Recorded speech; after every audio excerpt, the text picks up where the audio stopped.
তারপরে pixel lab আছে, তাছাড়াও অনেক অ্যাপ্লিকেশন আছে। আমি এখানে ইউজ করব যে পিক্সেল ল্যাব বলে একটা অ্যাপ। তো পিক্সেল ল্যাব যে অ্যাপটা রয়েছে সেই অ্যাপটা কিন্তু এখন নাম পরিবর্তন হয়েছে। সেই অ্যাপটার নাম হচ্ছে এখন পিকচার এডিটর বলে।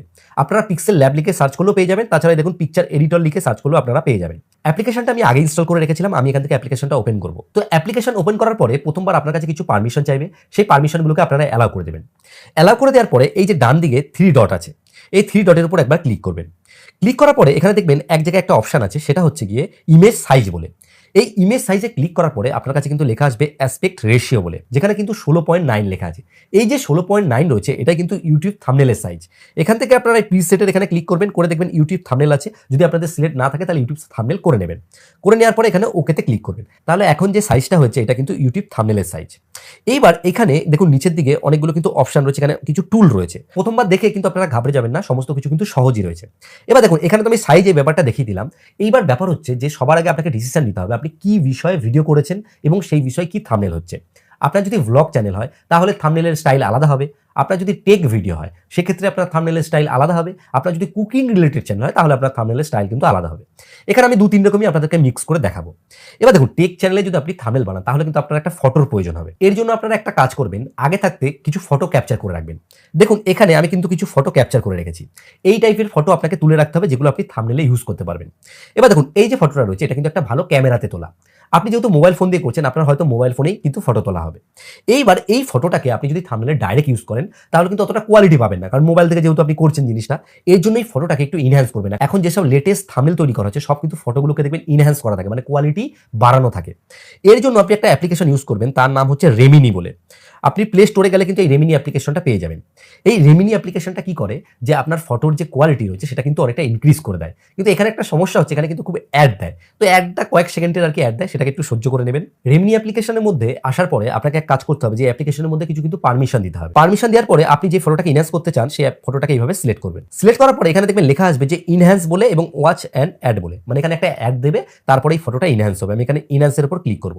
তো ইনহ্যান্সের উপর ক্লিক করার পর এখানে দেখুন একটা 30 সেকেন্ডের অ্যাড দিচ্ছে। এই অ্যাডটা কমপ্লিট হওয়ার পরে কিন্তু ফটোটা ইনহ্যান্স হবে। তো আমি কিছুক্ষণ ওয়েট করব। আসলে কি ব্যাপার বলুন তো, কোনো কিছু ফ্রিতে ব্যবহার করতে গেলে সেগুলোতে অ্যাড কিন্তু আসবেই, কারণ এর প্রিমিয়াম যে ভার্সনটি রয়েছে সেটাতে কিন্তু কোনো অ্যাড নেই। তো দেখুন এখানে ফটোটা যেটা রয়েছে সেটা কিন্তু আমার যে গ্যালারি রয়েছে গ্যালারিতে সেভ হয়ে গেছে। আমি এখান থেকে সরাসরি গ্যালারিতে যাবো, গিয়ে একবার চেক করে দেখবো ফটোটা সেভ হয়েছে কিনা। সেভ হয়ে যাওয়ার পরে সরাসরি যে ফটোটা রয়েছে সেটা কিন্তু গ্যালারিতে এইভাবে চলে আসবে। এরপরে আমাদেরকে এই ফটোটার যে ব্যাকগ্রাউন্ড রয়েছে সেটাকে রিমুভ করতে হবে। ব্যাকগ্রাউন্ড রিমুভ করার জন্য আমার কিন্তু এই অ্যাডোবির এই টুলটা খুব ভালো লাগে, অ্যাডোবি এক্সপ্রেস বলে নাম। এখানে আসার পরে যে ওয়েব ভার্সনে যাওয়ার পরে আপলোড ফটোতে আমি ক্লিক করব। ক্লিক করার পরে এই যে ফটোটা রয়েছে ফটোটাকে আমি সিলেক্ট করব। সিলেক্ট করার পরে কিছুক্ষণ সময় নেবে, তারপর সঙ্গে সঙ্গে কিন্তু আমার এই যে ব্যাকগ্রাউন্ড রয়েছে সেটাকে রিমুভ করে দেবে।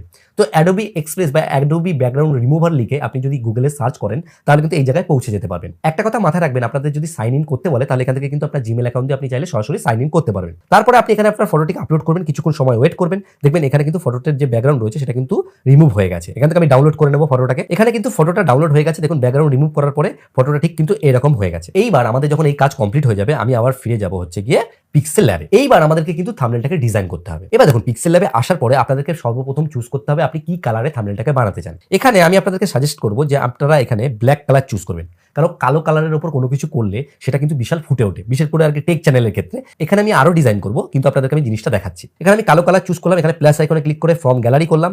ফ্রম গ্যালারি করলে আমার গ্যালারি খুলে গেল। এখান থেকে আমি ফটোটাকে সিলেক্ট করব, যেই ফটোর ব্যাকগ্রাউন্ড আমি রিমুভ করেছি। এখানে আসার পরে রাইট চিহ্নতে ক্লিক করলে এখানে কিন্তু ফটোটা চলে আসছে। এবার এই ফটোটাকে আমি ঠিক এইখানে এইভাবে সাইজ মতো বসিয়ে নেব। এবার দেখুন এই ফটোটা কিন্তু এখানে চলে আসলো। এবার দেখুন এই যে ফটোটা রয়েছে এখানে আমি কিন্তু এইভাবে সমান করে বসিয়ে নিই। সমান করে বসিয়ে নেওয়ার পরে আপনারা কাজ করবেন, এখানে দেখবেন এরকম টাইপের একটা চিহ্ন রয়েছে, এই যে এরকম টাইপের, এটাকে বলা হয় লেয়ার। এর উপর ক্লিক করবেন। ক্লিক করে এই যে লক আইকনটি রয়েছে লক আইকনটিকে প্রেস করবেন। এই লক আইকনটিকে প্রেস করলে কি হবে যে আপনার যে এই যে লেয়ারটি রয়েছে লেয়ারটা এখানে লক হয়ে যাবে, মানে আর টাচ হলেও কিছু কিন্তু এখানে হবে না। এইবার মেন যে ব্যাপারটি রয়েছে, কারণ এখানে যদি কালো কালারের মধ্যে আমি সমস্ত কিছু রাখি তাহলে কিন্তু ভালো লাগবে না। এখানে আমি প্লাস আইকনে ক্লিক করবো, করে ফ্রম গ্যালারিতে যাব। গ্যালারিতে যাওয়ার পর আমি কয়েকটা এখানে পিএনজি বা কয়েকটা দরকারি জিনিস এখানে ইউজ করব। আমার কাছে থাম্বনেল তৈরি করার জন্য ফোল্ডারের মধ্যে কিছু সাজানো জিনিস রয়েছে, যেই জিনিসগুলো আমি থাম্বনেলে ব্যবহার করি। আপনারা যদি চান সেই জিনিসগুলো নিতে, সেই ক্ষেত্রে আমি ডেসক্রিপশনে টেলিগ্রামে লিঙ্ক দেবো, সেখান থেকে আপনারা নিয়ে নিতে পারেন। এবার ব্যাপার হচ্ছে এইখানে আমরা কিন্তু কিছু জিনিস পেয়ে যাব। তার মধ্যে মেন যে ব্যাপারটি রয়েছে সেটা হচ্ছে থাম্বনেল ইকুইপমেন্ট বলে আমার এখানে একটা ফোল্ডার আছে। এখানে আমি নিচের দিকে আসলে একটা জিনিস রয়েছে, সেটা হচ্ছে এই জিনিসটা। এই জিনিসটাকে আমি যখন নেবো, এই যে সাদা কালারের জিনিসটা, এটা কিন্তু আপনার এই যে থাম্বনেলটাকে অনেকটাই ফুটিয়ে তুলতে হেল্প করবে। ধরুন এটাকে আমি একটু বড় করে দিলাম। বড় করে দেওয়ার পরে আমি এটাকে এখানে এই বাটনটা ক্লিক করব। করে দেওয়ার পরে এখানে দেখুন কালার বলে একটা অপশান আছে। কোনো কিছুতে ক্লিক করার পরে তারপর আপনি যদি নিচের দিকে যে অপশনগুলো আছে সেগুলোকে সিলেক্ট করেন, সেটার উপর কিন্তু সেটা অ্যাপ্লাই হবে। এখানে কালারে যাওয়ার পরে এটাকে আমি অন করলাম। এখানে দেখুন একটা লাল কালারের কিন্তু খুব সুন্দর আলো তৈরি হলো। পরে এই যে লেয়ার যে অপশন রয়েছে, লেয়ার অপশনের উপর ক্লিক করব। ক্লিক করার পরে এটাকে আমরা নিচে এইভাবে নামিয়ে দেবো। তো দেখুন এই যে লাল কালারটা, এটা কিন্তু আমার এই ব্যাকগ্রাউন্ডের সাথে আমার যে ফটোটা রয়েছে সেটার সাথে একটা সেপারেট করেছে। এবার এটাকে আমরা আরেকটু বড় করবো যাতে এটা জিনিসটা অনেক বড় হয়। তো দেখুন এটা কিন্তু লাল কালারে একটা সুন্দর ফিল দিচ্ছে। এবার এখানে আমি এটাকে রাইট করে দেবো। এই যে লাল কালারটি রয়েছে, এই লাল কালারটি আমার কাছে যদি মনে হয় খুব বেশি হয়ে যাচ্ছে, সেই ক্ষেত্রে এখান থেকে যে অপাসিটি অপশানে গিয়ে এটাকে আমি চাইলে কিন্তু একটু কমাতে বাড়াতে পারবো। এখানে আমি মোটামুটি এইটুকু রাখলাম। তো দেখুন এই যে থাম্বনেলটা রয়েছে এর মধ্যে কিন্তু একটা সুন্দর একটা ভাব তৈরি হলো। এবার এখানে আমি আরও কয়েকটা জিনিস করবো, সেটা হচ্ছে এখান থেকে আমি এটাকে গিয়ে আবার এটাকেও লক করে দেবো। প্লাস এখানে ক্লিক করবো, করে আমি আবার গ্যালারিতে যাব। গ্যালারিতে যাওয়ার পর আমি এখানে গ্রিড ইউজ করবো, কারণ এখন থাম্বনেলে গ্রিড যেটা রয়েছে সেটা কিন্তু খুব চলছে। এই যে আপনারা বক্স বক্স দেখতে পাচ্ছেন, এটাকে বলা হয় গ্রিড। এই গ্রিড ইউজ করলে কি হয়, থাম্বনেলগুলো দেখতে কিন্তু অনেকটাই প্রফেশনাল লাগে। আমি গ্রিডটাকে উপরে দিয়ে নিলাম। এবার লেয়ার থেকে এটাকে আমি একদম সব থেকে এই মিডিল লেয়ারে নিয়ে আসলাম। এই মিডিল লেয়ারে নিয়ে আসার পরে আমি এর যে কালার আছে, কালারটিকে চেঞ্জ করবো। এখান থেকে কালারে চলে যাবো, এটাকে এনেবল করলাম। এইবার এখানে আমার দুটো জিনিস করতে হবে, সেটা হচ্ছে এখান থেকে এর যে অপাসিটি রয়েছে, অপাসিটিটাকে আমাকে খানিকটা কমিয়ে দিতে হবে। কমিয়ে দেওয়ার পরে এর যে কালার রয়েছে, এর কালারটিকে আমি এক কাজ করবো, এখান থেকে আমি সাদা কালার করে দিলাম। সাদা কালারও করা যেতে পারে বা অ্যাশ কালার করা যেতে পারে। তাহলে দেখুন এটা কিন্তু একটা দারুণ কিন্তু ফিল দিচ্ছে এর উপর, মানে একটা গ্রিড টাইপের ফিল দিচ্ছে। এখান থেকে আমি এটাকেও কিন্তু লক করে নেব। তো দেখুন থাম্বনেলের মধ্যে কিন্তু একটা ফিল চলে এসেছে। এইবার আপনাকে ডিসিশন নিতে হবে আপনি কি বিষয়ে থাম্বনেল তৈরি করছেন, তার জন্য আপনাকে লিখতে হবে। আমি এখানে প্লাস আইকনের উপর ক্লিক করে টেক্সট অপশনের উপর ক্লিক করব। টেক্সট অপশনের উপর ক্লিক করলে আমি কিন্তু এর উপর টেক্সট লিখতে পারবো। আমি এখানে এই যে এখানে গিয়ে এডিট একটা অপশন আছে, এডিট অপশনে ক্লিক করে আমি এখানে লিখতে পারবো। আমি এখানে লিখলাম কিভাবে ইউটিউব, লিখে আমি ওকে করলাম। তো দেখুন এখানে যে কিভাবে ইউটিউব লেখাটা এখানে কিন্তু চলে আসলো। কিন্তু এই যে কিভাবে ইউটিউব লেখাটা রয়েছে এটা ঠিক জমছে না, যে লেখাটা কেমন যেন খুব একটা মানে প্রফেশনাল লাগছে না। এর জন্য এই লেখার যে স্টাইল রয়েছে বা ফন্ট রয়েছে সেটা চেঞ্জ করতে হবে। তো পিক্সেল ল্যাবে আপনারা চাইলে কিন্তু ফন্ট ইনস্টল করতে পারবেন। তো ফন্টস কিভাবে ইনস্টল করতে হয় এই বিষয়ে ইউটিউবে অনেক ভিডিও পেয়ে যাবেন। আর আপনারা যদি বুঝতে না পারেন সেক্ষেত্রে পরবর্তীতে আপনাদের জন্য আমি কিন্তু টিউটোরিয়াল বানিয়ে দেবো। এখানে আসার পরে আপনারা এক কাজ করবেন, এই ফন্টের উপর ক্লিক করবেন।